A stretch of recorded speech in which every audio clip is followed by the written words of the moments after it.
He ran off with the bridesmaid. I ran with the money. Now guess who's begging for a second chance? The text arrived between helping customers at my boutique. I can't go through with this. I'm sorry. Rachel and I left for Vegas this morning. My hands didn't shake as I read it. My voice didn't waver as I helped Mrs. Peterson pick out a statement necklace. The only sign that my fiancé of 4 years had just nuked our relationship via text on our wedding day was a slight tightening around my eyes. I waited until Mrs. Peterson left, her purchase wrapped in our signature silver paper, before typing my response. Good luck. My name is Claire, and at 29, I just received the most callous goodbye in history. But while Daniel was probably gloating over his grand exit, imagining me in tears over his betrayal, I was calmly locking up my boutique for the day. The signs had been there for months. The late nights at work that never matched his paid deposits. The sudden password changes on his phone. The way Rachel, my maid of honor and supposed best friend since college, always seemed to know his schedule better than I did. 3 months ago, I'd found a receipt for dinner for 2 at an expensive restaurant on a night he'd claimed to be working late. That same evening, I'd opened a separate bank account at a different bank. A week later, when he mentioned wanting to combine our wedding savings to simplify things, I'd agreed cheerfully while moving half the funds to my new account. The joint account he thought contained all of our $18,000 wedding fund actually held exactly $9,000, enough to keep him from getting suspicious. The rest was safely tucked away. My phone buzzed again. Don't bother calling. Rachel and I will be back next week. I'll send for my things later. Rachel, my maid of honor, the woman who'd helped me pick out my wedding dress just 6 months ago. The one who'd organized my bachelorette party and pretended to toast to my happiness while sleeping with my fiancé behind my back. I didn't respond to his text. Instead, I called my lawyer, the one I'd consulted 2 months ago when I'd found hotel charges on our credit card statement. It's time, I said simply. He just made his move. The LLC paperwork is ready, she replied. I'll file it first thing tomorrow. No rush. Let him think he's won first. Another text from Daniel. I know this must be hard for you. You never were good with change. At least you have your marketing job to keep you busy. My marketing job. The one I'd grown to hate over 4 years while Daniel repeatedly told me my dreams of opening a boutique were cute but unrealistic. The one whose steady paychecks had funded most of our wedding savings while he invested in dubious crypto schemes. I smiled, thinking of the business plan I'd refined over the past 3 months. Let him enjoy his moment of triumph. I spent that evening in our apartment. My apartment now since the lease was in my name despite Daniel's repeated suggestions to add him. Another lucky instinct that had paid off. While organizing the paperwork my lawyer would need, I found our engagement photos. Daniel looked so different then, before his insecurity had turned him into someone I barely recognized. These days he wore clothes too young for his age, tried too hard to impress his colleagues, used slang that sounded ridiculous coming from a man approaching 30. My phone kept buzzing with texts from him, each one more condescending than the last. I've been planning this for months. Rachel understands me in ways you never could. You'll be fine. Maybe you'll find someone who appreciates your practical nature. Already told my family they agree we grew apart. It's nobody's fault, really. I screenshotted each message, adding them to my evidence folder. Let him dig his hole deeper. The last text caught my attention. BTW. I used the joint card to book our flights and hotel. Consider it my parting gift, LOL. Perfect. I called the credit card company. Mrs. Harrison speaking. I need to report fraudulent charges and cancel a card immediately. Of course, ma'am. Can you identify the charges? 2 tickets to Las Vegas booked today. Hotel charges at the Bellagio. And I'll need to remove my fiancé as an authorized user. Do you have documentation of the fraud? Text messages from my fiancé admitting he used our joint card to book travel with my bridesmaid after emptying our joint bank account. I'll be happy to forward them. The representative's professional tone couldn't quite hide her satisfaction as she canceled the charges. Daniel and Rachel would arrive at the airport tomorrow to find their tickets invalidated, their hotel reservation canceled. My phone buzzed again. "Don't worry about the apartment. I'll let you stay there until you find something smaller." I actually laughed out loud at that one. Did he really think he had any claim to the apartment whose lease was in my name alone? Had his ego grown so large that he'd forgotten whose name was on the paperwork? Another buzz. "And I know your boutique dream means a lot to you. Maybe someday when you've saved enough." My boutique dream that I'd had since college. The one he'd dismissed as impractical while encouraging me to fund his investments instead. The one I'd been quietly planning for months, researching locations, suppliers, and marketing strategies. I poured a glass of wine, the good stuff I'd been saving for a special occasion. This qualified. Tomorrow, Daniel would learn some hard truths about property laws and separate assets. But tonight, I'd enjoy the quiet and plan my next chapter. Morning brought a flurry of increasingly angry texts from Daniel. "What the hell did you do to our credit card? The airline won't honor our tickets. The hotel canceled our reservation. Answer me." I silenced my phone and headed to view a potential storefront. The real estate agent was already waiting, a small woman with a no-nonsense attitude who appreciated my direct approach. "It's smaller than some of the other spaces in the area," she explained, unlocking the door. "But the location is prime and the rent is reasonable." The space was perfect. Large windows facing a busy shopping street, enough room for displays and a small fitting area, and a tiny office in the back. I could already see where everything would go. Dresses along the left wall, accessories by the window to catch the light, a comfortable seating area for friends to wait while someone tried things on. "I'll take it," I said without hesitation. Around noon, Daniel's mother called. "Claire, dear, Daniel told us everything about how controlling you've been, how you drove him away. He says you're being vindictive now, causing problems with his travel plans." I put her on speaker while I sketched a layout for the boutique. "Did he mention emptying our joint account and charging tickets for him and my bridesmaid on our credit card?" Silence. Then, "Well, he said you left him no choice, that you'd been cold and distant." "Barbara, I have his texts. Would you like me to read them to you? The one where he bragged about taking our money? Or maybe the one where he mocked my business dreams?" Another pause. He did seem a bit cruel. I told him that text message was inappropriate. "I appreciate the call, Barbara. I've always liked you. But I think it's best if we end this conversation now. My lawyer has advised minimal contact with Daniel during the proceedings." "Proceedings? Already? Goodbye, Claire." By late afternoon, Daniel's sister Amanda was spreading family gossip through mutual friends.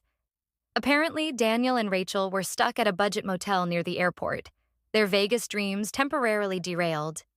He tried using his personal credit cards, but those had been maxed out for months, another red flag I'd noticed. My lawyer called with an update. "The LLC is filed. Claire and Company is officially a business entity. I've also drawn up paperwork to formally cancel the wedding vendors and recover deposits where possible." "Has he been served yet?" "Not yet, but he'll get the papers at his new motel address. Speaking of which, his girlfriend's social media is providing excellent evidence.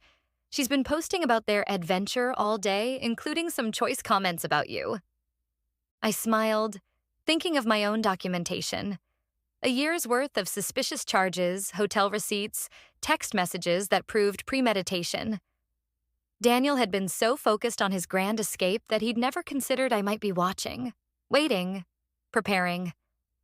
My phone buzzed with another text. "You think you're so smart, but I made copies of all your business plans. Don't think I don't know about your secret account." I forwarded the text to my lawyer, adding it to the growing file of Daniel's mistakes. Let him learn the hard way about separate assets and business ownership.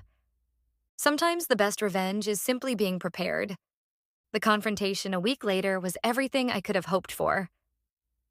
Daniel showed up at the apartment uninvited, Rachel waiting awkwardly in the car outside. He wore his power outfit, The one he thought made him look like a tech CEO instead of a mid-level marketing manager. "Where's my stuff?" he demanded, pushing past me into the apartment. "In boxes by the door. Your personal items only." He surveyed the living room, noticing changes already. His gaming console gone, replaced by fabric samples and business catalogs. The framed photo of us removed from the mantel, a mood board for Claire and company in its place.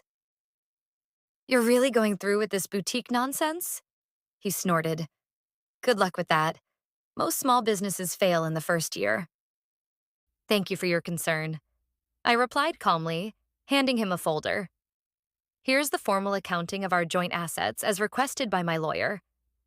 You'll note that exactly half of our wedding fund remains in the joint account. The other half I'd deposited separately before you emptied the account." His face reddened. "You were planning this all along." "Planning to protect myself?" "Yes. Planning for you to run off with my maid of honor on our wedding day?" "Strangely, no."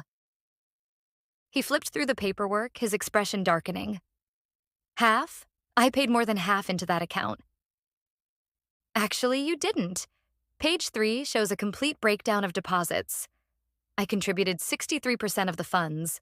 I'm only taking 50%. Consider the difference your parting gift, to use your words." Daniel's phone pinged. Rachel, no doubt wondering what was taking so long. He glanced at it, then back at me.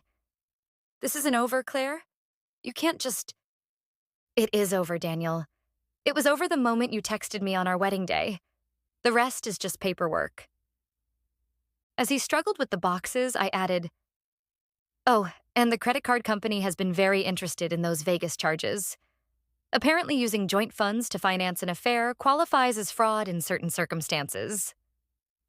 The look on his face as he processed this information was almost worth the heartbreak of the past few months. "You'd really do that to me? After 4 years?" "I didn't do anything to you, Daniel. I just protected what was mine while you were busy making other plans." After he left, I returned to my business plan, adding notes about potential suppliers and marketing strategies. The store lease was signed, the LLC formed, inventory orders placed. In 6 weeks, Claire and Company would open its doors. My phone buzzed with a text from an unknown number. "Rachel. He said you wouldn't care, that you were cold, distant, too focused on work. I never meant to hurt you." I didn't respond. Some betrayals run too deep for words. The next few weeks brought a string of increasingly desperate moves from Daniel. He tried claiming rights to my business idea. We discussed it together, suggesting he'd been my informal business advisor. "Remember when I helped you with that spreadsheet?" Even implying I'd stolen his investment concepts. The boutique was my idea originally. Claims quickly disproven by my meticulous records and the complete absence of his name on any business documentation. "He's getting desperate," my lawyer observed. "His girlfriend's social media shows they're staying at her studio apartment now. Apparently living on a receptionist's salary isn't quite the glamorous escape he imagined." Daniel's family started reaching out, their tone markedly different from their initial accusations. "We had no idea," his sister Amanda admitted. "He told us you'd been cold, controlling, that he needed to escape. But then we saw his texts, the way he bragged about taking your money. That's not the brother I thought I knew." His mother called again, this time in tears. "The things he said about you, about replacing you with someone younger, I raised him better than that. I thought I did anyway." I let their calls go to voicemail. Their support might have meant something weeks ago, but now it felt like rats deserting a sinking ship. The boutique thrived from day one, ironically boosted by local gossip about my situation. Women started coming in specifically to show support, often leaving with far more than they'd planned to buy. My ex tried something similar. One customer confided while buying a designer handbag. "Thought he'd take everything in the divorce. Men like that never expect us to be smarter than them." My phone still buzzed occasionally with texts from Daniel, his tone swinging between anger and manipulation. "You've ruined everything. I never meant to hurt you. You'll regret being so vindictive. Can't we work something out? That business would be nothing without my support. I forwarded each message to my lawyer without responding. Let him dig his hole deeper. Through the grapevine, I heard Rachel was having second thoughts. Apparently, sharing her studio apartment with a man who couldn't afford his own place wasn't the romantic adventure she'd imagined. The age gap that had seemed exciting during secret hotel meetings felt different in the harsh light of reality. She posted about toxic relationships and learning from mistakes. Yesterday, my lawyer mentioned during an update call, and she removed her relationship status this morning. I almost felt sorry for Daniel. Almost. But then I remembered his LOL after telling me he'd emptied our account. The casual cruelty of his comments about my dreams. The way he'd assumed I'd be helpless without him. Instead of pity, I felt something else. Pride. Pride in my foresight, in my quiet strength, in my ability to protect myself while he underestimated me. 6 months after the wedding that wasn't, Claire & Company had expanded to an online store. The irony wasn't lost on me. While Daniel struggled to rebuild his life, the boutique nonsense he'd dismissed was thriving. I'd hired 2 part-time employees and launched a website that was gaining traction nationally. News of Daniel's situation trickled back through mutual acquaintances. He'd tried dating apps, but found women his age weren't interested in a man living in his ex's studio apartment. Younger women, having heard about his history through social media gossip, steered clear. Rachel had apparently warned her friends about him, sharing screenshots of his desperate attempts to win her back after she'd left. His career suffered too. The company's HR department had launched an investigation into his relationship with Rachel, who had since quit, resulting in a formal reprimand. The promotion he'd been expecting went to someone else. Someone who didn't have a history of inappropriate workplace relationships. He tried to claim unfair treatment. His supervisor just added that complaint to his file. I was surprised to see his sister Amanda visit my boutique, but her presence spoke volumes about how thoroughly Daniel had alienated his own family. I know he didn't support you at first, she admitted, running her fingers over a silk scarf. He played the victim so well, but watching how he handled everything, how he acted afterward, I'm ashamed we ever believed him. My lawyer kept me updated on Daniel's continued attempts to claim some part of my success, each petition denied based on the evidence of his own actions. He actually tried arguing that his texts were just jokes, she told me, laughing. The judge asked if LOL made theft less illegal. The boutique's success brought unexpected validation. Local business magazines wanted to feature my story, not as a jilted bride, but as a savvy businesswoman who'd protected her interests. Young entrepreneurs asked for advice about separating business and personal finances. The best protection is preparation, I told one young woman who reminded me of Rachel. And always trust your instincts. Daniel's mother called occasionally, usually after he'd done something particularly self-destructive. He'd tried online gambling, hoping for a quick fix to his financial problems. He'd gotten involved with a pyramid scheme that promised fast returns. Each attempt to recover his former lifestyle just dug him deeper into trouble. I don't know where we went wrong with him, she sighed during one call. His father and I offered to help him get back on his feet if he'd just take responsibility for his actions. But he's still blaming everyone else. You, Rachel, his company, the judge.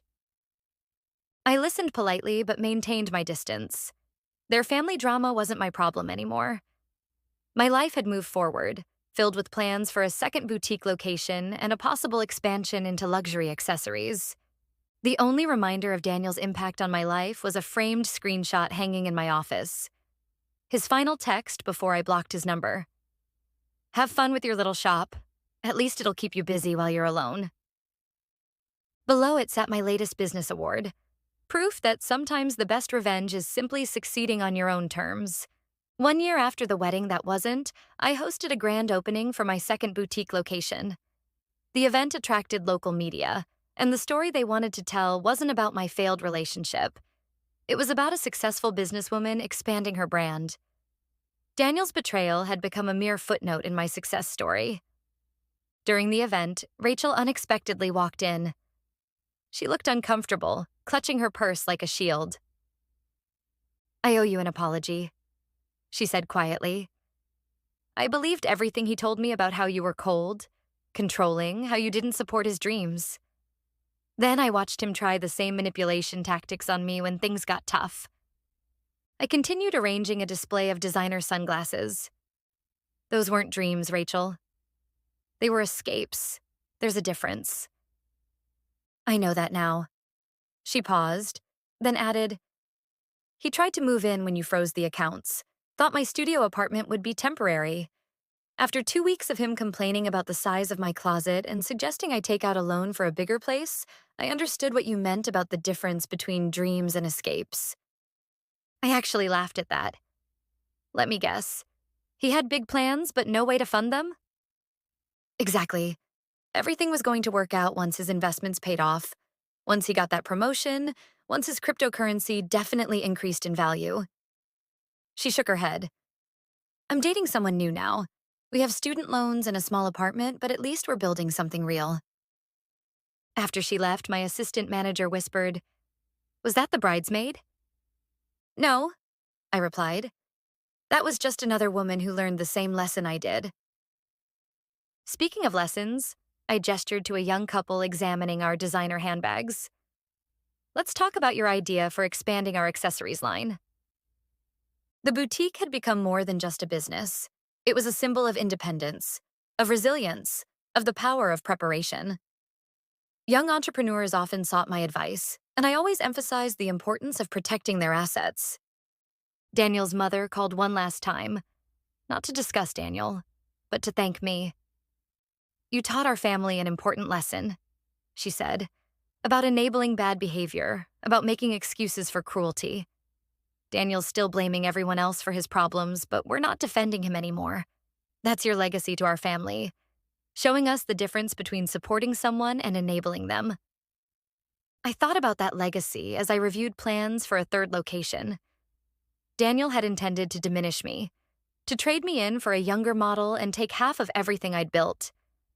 Instead, he'd inadvertently pushed me to become even stronger, more successful. My phone buzzed with a text from my lawyer.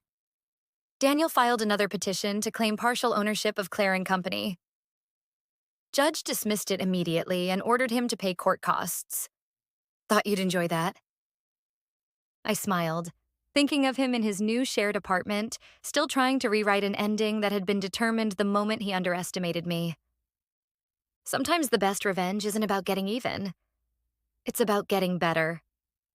2 years after Daniel's cruel text message, I received an invitation to speak at a women's business conference. The topic wasn't heartbreak or betrayal. It was about building and protecting a successful business. My story had evolved from cautionary tale to inspiration. During the Q&A session, a woman asked about keeping business and personal finances separate. My fiancé says I'm being paranoid, that marriage means sharing everything. My ex-fiancé said the same thing, I replied, right up until he tried to claim half my business after running off with my bridesmaid. Trust your instincts. Protection isn't paranoia. The boutique chain had grown to 4 locations, each more successful than the last. The little shop Daniel had mocked now employed 20 people and had been featured in several national magazines. Through mutual friends, I heard Daniel had finally moved out of shared housing into a small apartment. He'd had to take a lower-paying job after his former company downsized, eliminating his position during restructuring. His dating profile still listed him as ambitious, though his dreams remained unfunded fantasies. Rachel, ironically, had become a regular customer at my original boutique location. She'd earned her business degree and started her own social media consulting company. You inspired me, she told me once, showing how a woman can build something lasting instead of falling for empty promises. I kept Daniel's cruel text message framed in my office, not as a reminder of pain, but as proof of how far I'd come. Below it hung a sign that read, "Success is the best revenge." At the 5-year anniversary celebration of my original boutique, I stood addressing my employees and loyal customers. The space had been transformed from a single little shop into the flagship store of a thriving business empire. Daniel's mother attended, though I hadn't sent her an invitation. She waited until the crowd thinned to approach me. "I saw Daniel yesterday," she said, smoothing her designer dress, one she'd bought from my store. "He was talking about his glory days, about the life he could have had. He still doesn't understand that he didn't lose everything when you left. He threw it away."